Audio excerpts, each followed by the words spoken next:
हम एमपी शाजापुर जिले से, मध्य प्रदेश से। क्या नाम पड़ता है?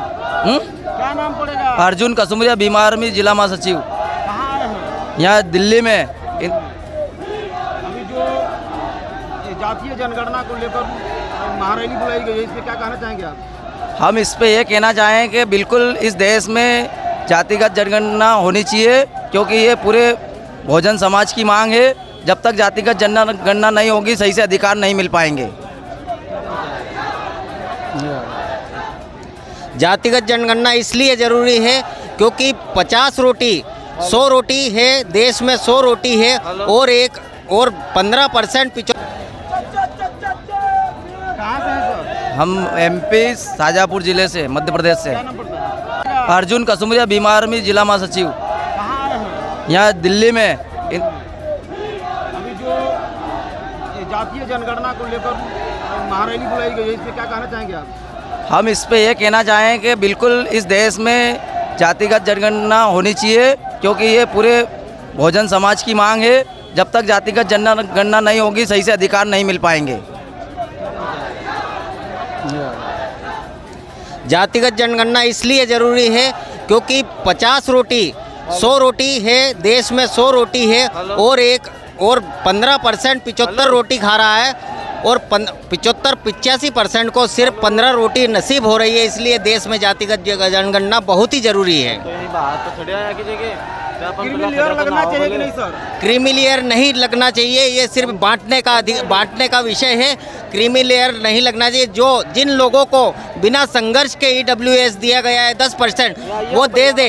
जो शोषित वंचित लोग हैं, हमारे लोग हैं, हमारे भाई है, उनको 10% EWS देना चाहिए क्रीमी लेयर की जगह। समाज तो विरोध कर रही है सर।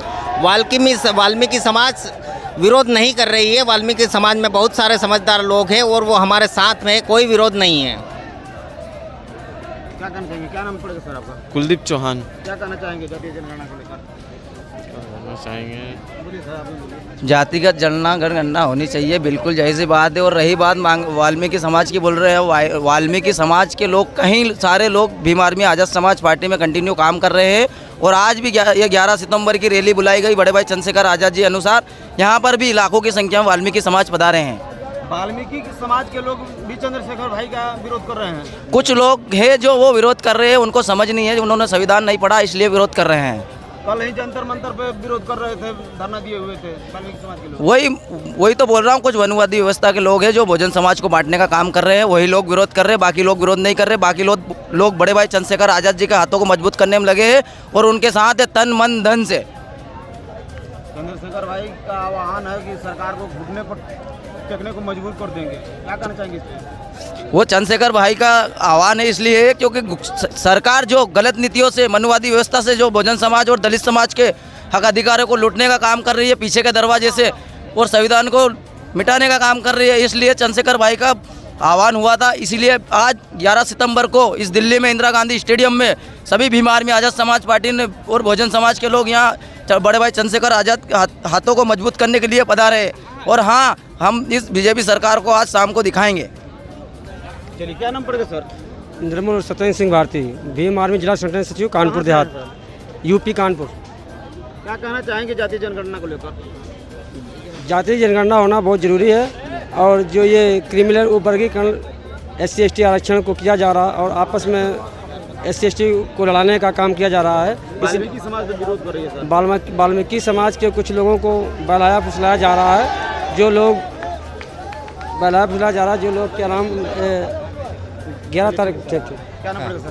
प्रभुलाल मंडोर, हम शाजापुर MP से आए हैं।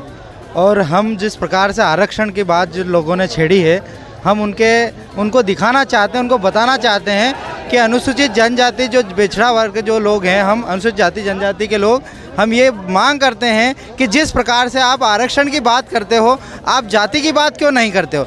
क्योंकि कुछ लोग कहते हैं कि आरक्षण आर्थिक आधार पर किया जाए। हम बताते हैं क्योंकि संविधान के आधार पर बाबा साहब ने जिस प्रकार से आरक्षण दिया है वो जाति के आधार पर है, छुआछूत के आधार पर है, भेदभाव के आधार पर है। जिस प्रकार से देहात में हमारे लोग रहते हैं जहाँ उनको मूछें रखने पर जो उनको मारा जाता है, घोड़ी से उतारा जाता है, तो आरक्षण जाति के आधार पर दिया गया है, ना कि आर्थिक आधार पर। जब तक जाति रहेगी जब तक आरक्षण रहेगा। मैं प्रभुलाल मंडोर, आज़ाद समाज पार्टी संभाग अध्यक्ष। आर्थिक स्थिति स्थिति पर होना चाहिए जो आर्थिक स्थिति पर नहीं रहेगा। जब तक जाति रहेगी आरक्षण बरकरार रहेगा। और हम चाहते हैं कि 10% आरक्षण और बढ़ाया जाए। हमारे लोग आज तक जो शिक्षा की दृष्टि से आज उभरे नहीं हैं और इन्हें आरक्षण खत्म कर दिया जाएगा। एक तरफ जो बच्चा है ना सुबह उठ के कटोरा मांगता है और एक तरफ बच्चा जो है सुबह उठ के कापी किताब लेता है, तो किसका बच्चा पढ़ेगा? आपको अगर करना है तो शिक्षा में बराबरी करिए ना। जो IPS जो बड़ी लेवल पे जो लोग बैठे हैं उनके बच्चे सरकारी स्कूल में पढ़ाइए ना। हम ये मांग करते हैं, आप सरकारी स्कूल में क्यों नहीं पढ़ाते हो?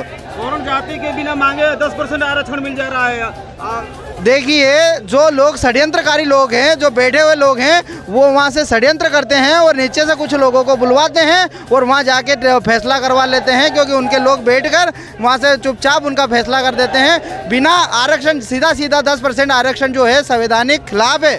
संविधानिक 59% से ज़्यादा आरक्षण कर ही नहीं सकते हो। ये जो है ये संविधान के खिलाफ है और ये बिल्कुल अनलीगल तरीके से बनाया गया है कुछ लोगों को, मनुवादी लोगों को उसको फ़ायदा देने के लिए। Thank you sir.